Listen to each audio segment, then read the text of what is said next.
acetaminophen is hepatotoxic. It's toxic to the liver. But Tylenol is readily sold over the counter, and it's an amazing drug.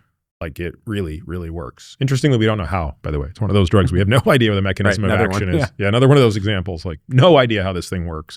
But it sure does work, right? If you have a fever, it's going to bring it down. If your body's aching, it's going to help you stop. If you're in pain, I mean, in some ways, I think it's an underutilized drug in the hospital for patients post-surgically.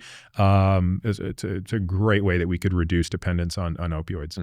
But let's be clear, your hepatocytes get taxed every single time you take it. Now, most of the time, it doesn't matter because you're taking it at a low enough dose that, and the liver has the greatest capacity to regenerate of any organ in the body.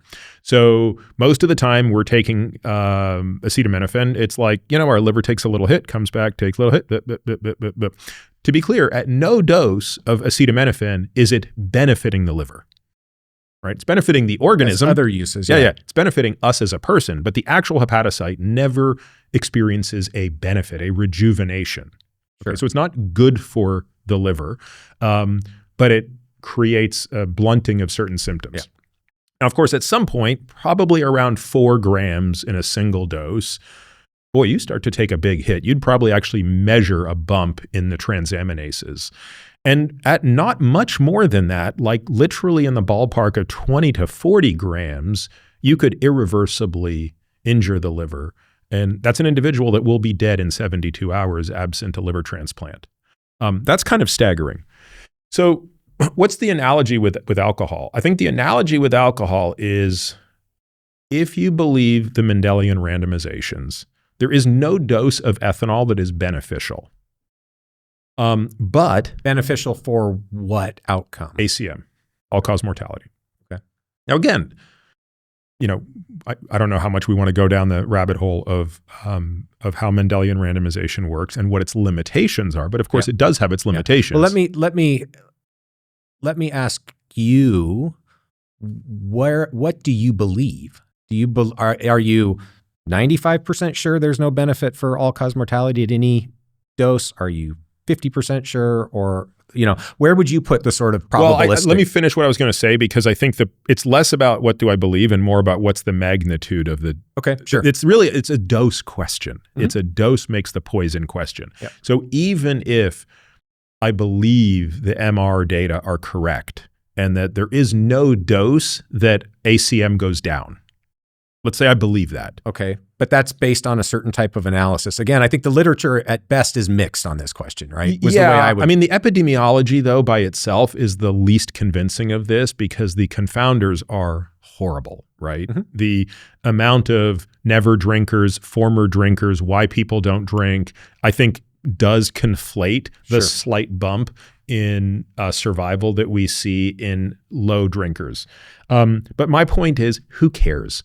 The magnitude is so small that if drinking a glass of wine a day actually brings you joy and there's some pro-social benefit that comes from it, do it. Who cares? Like, when I hear people argue about this, I actually think they need a life. Like, you've missed the point, right? The point here is not whether 1 drink a day is toxic. The point here is it good to be drinking 4 drinks a day? Is it good to be drinking 3 drinks a day? And I think the data are pretty clear that the answer is no, it is not. And it's probably 30 to 45 grams per day that it is pretty clear that this is lousy. Furthermore, what I don't think these studies have the granularity to provide input on is timing matters. It's a big difference between having a glass of wine right before you go to bed and your sleep is indeed jacked. There's there's no denying this today, right? That your sleep is disrupted by alcohol and proximity to sleep. That's a totally different equation than I had a cocktail before dinner at 6 o'clock, and by the time I went to bed, I'd completely metabolized that alcohol and my sleep was unaffected. The data don't capture that nuance, but this is kind of like real world example of a difference. So I don't know. My view is, I know the Surgeon General recently issued a warning that alcohol is a carcinogen. I was going to ask you about that. Yeah, I don't know. I mean, I have to be honest with you. I don't know that I care much for public policy on this stuff. I think public policy has a really bad track record of declaring things carcinogenic. Sure. I mean, the WHO apparently considers sleep deprivation a carcinogen.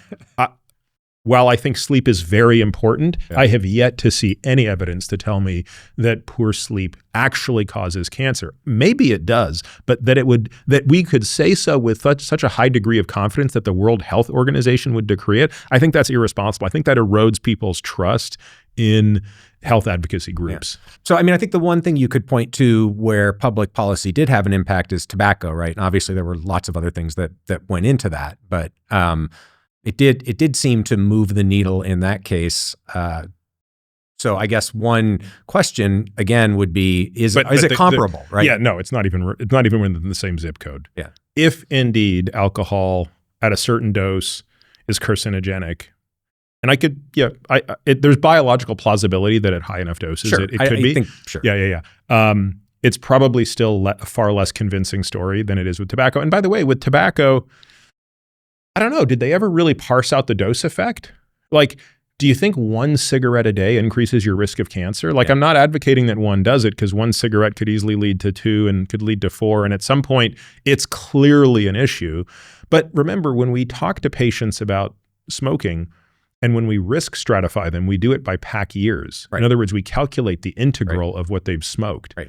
You could make the same argument about alcohol, right? Agreed. 1 drink leads to 2 drinks. And we know people, probably much like tobacco back in the day, lie about how much they drink. So it's a complicated question. I think we probably shouldn't get into that side of it. But it is further complicated by the fact that many people do struggle to stick with a dose that may have minimal negative effects and may have some benefits.